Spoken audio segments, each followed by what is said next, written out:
안녕하십니까? 오승택입니다. 이번 시간에는 어질다는 뜻을 가지는 어질온자에 대해 알아보겠습니다.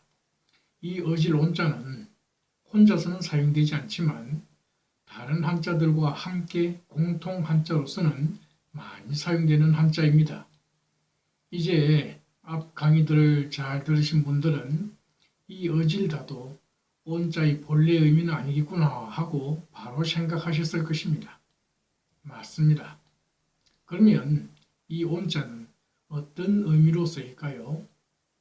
이 온자 앞에 옷을 뜻하는 옷의자가 더해지면 무명하돛 온자가 된다는 것입니다. 다시 말하면 무명하돛 온자에서 옷의자가 옷이라는 뜻을 가지므로 온자는 무명핫이라는 뜻을 가지게 되는 것입니다. 사전에서 핫옷을 솜을 두어 지은 옷이라고 설명하고 있으므로 핫은 솜이라는 뜻일까요? 그렇지는 않은 것 같습니다. 사전에서는 핫이라는 접두사에 두 가지 뜻이 있다고 설명하고 있습니다.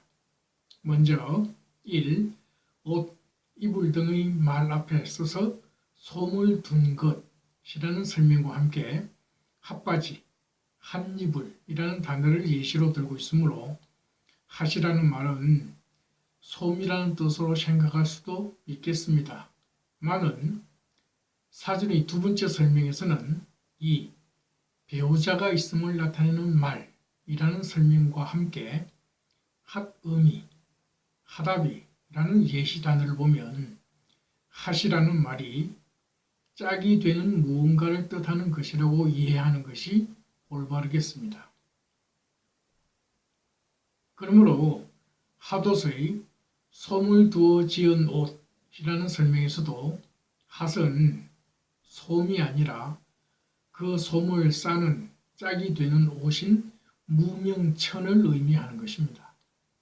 그 무명천의 모양이 바지면 핫바지가 되는 것이고 그 천의 모양이 이불이면 한이불이 되는 것입니다. 이렇게 핫은 둘러싸는 짝과 관련됨을 알 수 있습니다. 그리고 둘러싸는 짝이 있으면 따뜻하겠죠? 옷 속에 솜을 두는 이유 또한 따뜻하게 하기 위해서죠. 그래서 온자 앞에 물 숫자가 더해지면 그 물을 둘러싸는 짝인 무언가 때문에 따뜻할 온자가 되는 것입니다. 이렇게 온자가 관련된 핫은 따뜻해지도록 둘러싸는 짝과 관련이 있음을 알 수 있습니다. 재미있는 것은 영어로 핫 또한 한자 온과 관련이 있는 것 같다는 것입니다. 먼저 영어 핫은 뜨겁다는 뜻으로 기억하시죠? 마찬가지로 온천의 뜨거운 물이라는 뜻인 온탕에서의 온 역시 뜨겁다는 뜻을 가지고 있습니다. 또한 그 핫데이 하면 덥다는 뜻도 됩니다. 마찬가지로 몸을 덥게 하는 약재라는 뜻의 온재에서의 온 역시 덥다는 뜻을 가지고 있다는 겁니다. 그리고 핫옷이나 핫바지, 한이불에서의 핫이 둘러싸는 짝과 관련이 있었던 것처럼 영어 핫 또한 둘러싸는 짝을 가지고 있는 것 같다는 겁니다. 핫도그라는 단어에서 그 점이 나타나는데요. 사전의 설명인 1. 겨자 기름이나 버터를 바른 길쭉한 빵 속에 뜨거운 소시지를 넣은 음식. 2. 기다란 소시지에 밀가루 반죽을 더딥혀 기름에 튀긴 음식에서처럼 핫도그에서의 핫은 소시지를 둘러싸는 짝이 되는 길쭉한 빵이나 밀가루 반죽이 된다는 겁니다. 이처럼 한자와 한글 그리고 영어가 소리나 의미에서 공통점을 가진다는 게 참 재미있지 않습니까? 너무 비약이 심하다는 생각이 드십니까? 어쨌든 여기서 분명한 점은 공통 한자로 쓰이는 어질 온자에서 어질다가 이 온자의 본래 의미가 아니라는 점은 확실하게 아시겠죠? 그러면 공통 한자로 쓰이는 이 온자는 어떤 본래 의미, 그리고 어떤 공통 의미를 가지고 있을까요?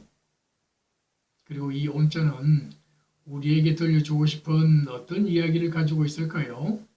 이제 이 온자를 자세하게 해부해 보겠습니다. 앞에서 보이는 것처럼 어질 온자는 갇힌 죄인을 뜻하는 가둘수와 그릇 명자가 더해져서 만들어진 글자입니다. 그래서 어떤 이들은 이 온자가 죄인에게 물 한 그릇 또는 밥 한 그릇을 대접하는 따뜻한 마음을 나타내는 글자라고 설명하기도 합니다.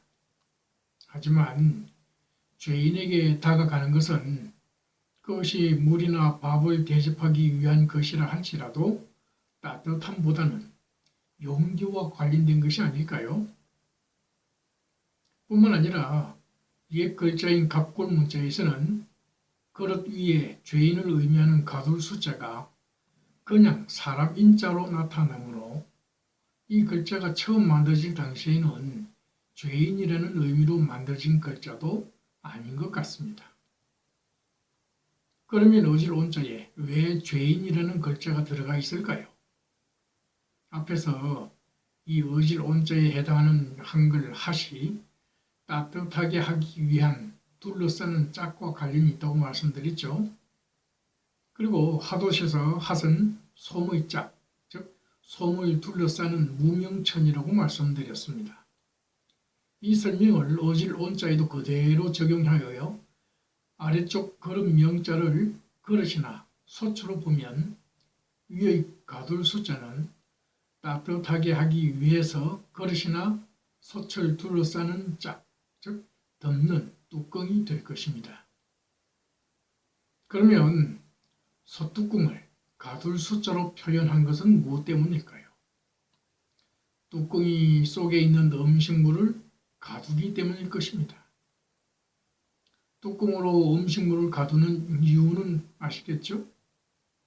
따뜻할 온자가 가지는 또 다른 의미인 음식물을 부드럽게 하거나 익히기 위해서입니다. 그 음식물이 술일 경우는 거듭 빚을 온자에서처럼 거듭 빚는, 즉 숙성시키기 위해서일 것입니다.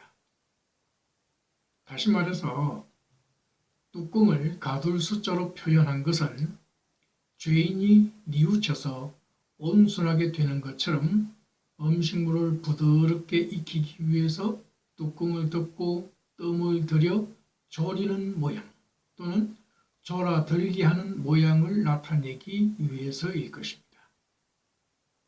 그러므로 이 어질 온자의 숨겨진 본래 의미를 간단하게 설명하면 뚜껑을 덮고서 졸이는 모양이라고 할 수 있겠습니다. 그러면 이제 이 덮고서 졸이는 모양이라는 의미가 이 온자가 공통으로 들어가는 글자들의 사전적 의미들과도 잘 통하는지, 즉 공통 의미도 되는지 확인해 봐야 되겠죠? 이 점은 다음 시간에 확인하시겠습니다. 감사합니다. 지금까지 오승택의 공통점 찾아 한자 속으로 책의 근거한 내용이었습니다.